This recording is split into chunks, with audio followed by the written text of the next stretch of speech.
Baru-baru ini, di media sosial tengah ramai karena adanya perdebatan antara Dr. Richard Lee dan juga owner pemilik Daviana Skincare. Pasalnya, sebagai dokter yang gemar memberikan edukasi perihal kandungan skincare, Dr. Richard Lee berhasil menemukan sebuah fakta yang mencengangkan. Fakta ini Dr. Richard Lee temukan dalam postingan TikTok milik perempuan yang biasa disebut Doktip atau dokter detektif. Sebagai seorang pemilik skincare yang sudah ternama di Indonesia, Melvina Husyanti sepertinya cukup terganggu dengan konten yang dibuat oleh Dr. Richard. Padahal, setiap orang berhak untuk mengetahui kandungan apa yang terdapat pada skincare yang akan ia gunakan maupun yang sudah ia gunakan. Jadi, brand D dan brand B sudah dicek oleh Doktip. Niacinamide-nya hanya 0,3% dan 0,5%. Gak abal-abal karena sudah BPOM, terang Dr. Richard. Banyak yang minta aku kasih komentar tentang kontennya Doktip. Pertama, aku kasih apresiasi dulu untuk kontennya Doktip. Bagus banget kontennya. Tapi hati-hati, karena nggak semua konten yang bagus itu bermanfaat untuk diri kita. Bahkan beberapa bisa mencelakakan diri kita. Nah, aku akan kasih komentar nih. Yang pertama dari sisi pembeli dulu kali ya. Dari sisi pembeli, banyak yang bilang, Dok, itu abal-abal nggak? Tidak abal-abal ya. Produknya sudah aman, produknya sudah BPOM, walaupun nggak ada hasil pastinya. Jadi, brand D, brand B, banyak banget brandnya. Sudah dicek live oleh Doktip. Niacinamide-nya cuma 0,3%, 0,5%. Nggak abal-abal karena produk tersebut sudah BPOM. Pembohongan nggak juga karena di dalam produk itu nggak pernah ditulis niacinamide 5%, niacinamide 3%. Nggak pernah ditulis. Jadi sebenarnya dari produknya kalau kita pegang itu tidak ada pembohongan sama sekali. Tapi berguna nggak produknya? Ada hasil nggak produknya? Pastinya nggak. Kalau niacinamide-nya 0,3% ya pasti nggak ada hasil sama sekali. Tak hanya itu, Dr. Richard juga mengungkapkan bahwa kandungan ini bukan merupakan suatu kebohongan. Tak hanya menyenggol kandungan yang ada di skincare, owner dari Daviana juga ikut dikritik oleh dokter berdarah Cina itu.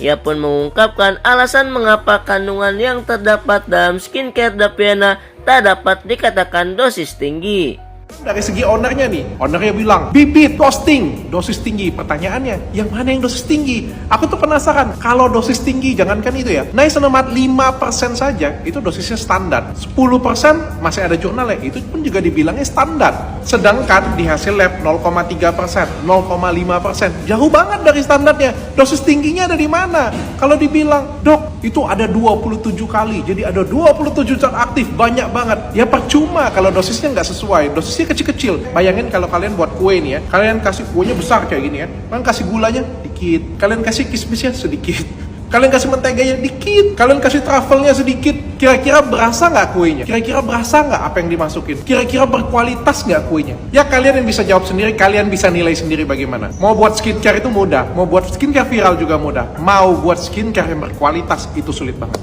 Lantas, postingan ini mendapatkan respon dari pemilik skincare Daviana. Seakan-akan ia tahu bahwa yang tengah direview oleh Dr. Richard Lee ada skincare miliknya. Lantas, komentar dari owner Daviana ini mengundang banyak sekali respon dari netizen. Tapi memang gak ada hasilnya kak, ungkap netizen.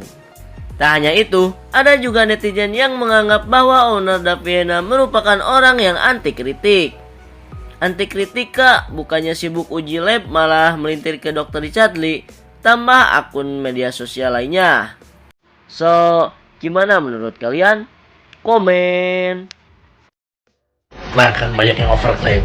Gue cukup setuju dengan adanya dokter-dokter yang kayak gini, karena bikin kita itu sebagai orang awam sangat teredukasi. Dia skincare yang overclaim dapat pelajaran aja sih sebenarnya, nggak memanfaatkan audiens atau rakyat kita yang seperti ini. Tapi ini yang gue takutkan adalah kayak udah kasih edukasi, ujung-ujungnya jualan juga. Ya begitulah ya. Ya semoga nggak kayak gitu sih, karena kita butuh ya salah satu yang sangat mengedukasi banget. Prediksinya nah ya, kita jualan tuh ya. Tapi let's see lah ya. Terus bakal banyak banget owner-owner yang kebakaran jenggot dan yang ngajak collab, karena dia bakal mempertahankan atau mengamankan skincare ya numpang BPOM juga. Ini banyak banget kasus numpang BPOM nih asli. Mari kita lihat ke depannya kayak gimana. Dan di sini thank you. Hahaha. Abal-abal nggak? Tidak abal-abal ya. Produknya sudah aman, produknya sudah BPOM, walaupun nggak ada hasil pasti. Ini tuh yang lagi rame di perskincarean. Jadi Dokter Richard itu lagi ngejelasin salah satu produk. Ya, kalian bisa dengerin sendiri ya. Dokter Richard ngejelasin. Abis itu owner D ini bisa lihat sendiri owner apa yang D ini komen, "Dok, soal jarum gimana?" Wow, ini udah bukan sindir lagi tapi langsung ke inti ya. "Kalibrasi dong," katanya gitu. "Jangan ngurusin jalan orang melulu." Anjir, ini udah mulai nih, udah panas nih guys nih ya. "Apa karena dia dokter?" katanya. Oh my god, bisa baca, bisa lihat sendiri. Sempet beredar yang DNA salmon itu. Oke, tapi sekarang udah ditarik emang dari peredaran, dari BPOM. Wow, apa pendapat kalian guys?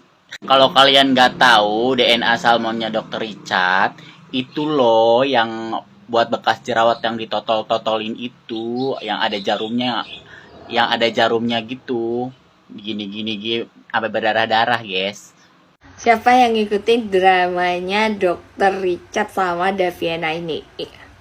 Jadi Do itu sakit hati karena dulu skincare-nya tuh pernah dibongkar ada hidroquinonnya yang katanya malah aman buat bumil.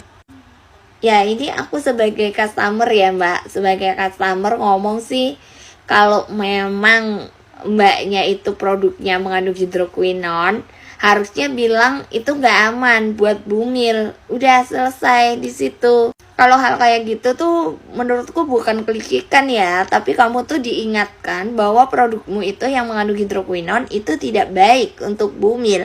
Padahal ya menurutku sebuah skincare itu sebenarnya yang penting itu kejujuran ya. Misalkan kalian memang produknya itu nggak cocok buat bumil, kalian juga bisa jelaskan itu nggak cocok buat bumil karena bisa berbahaya.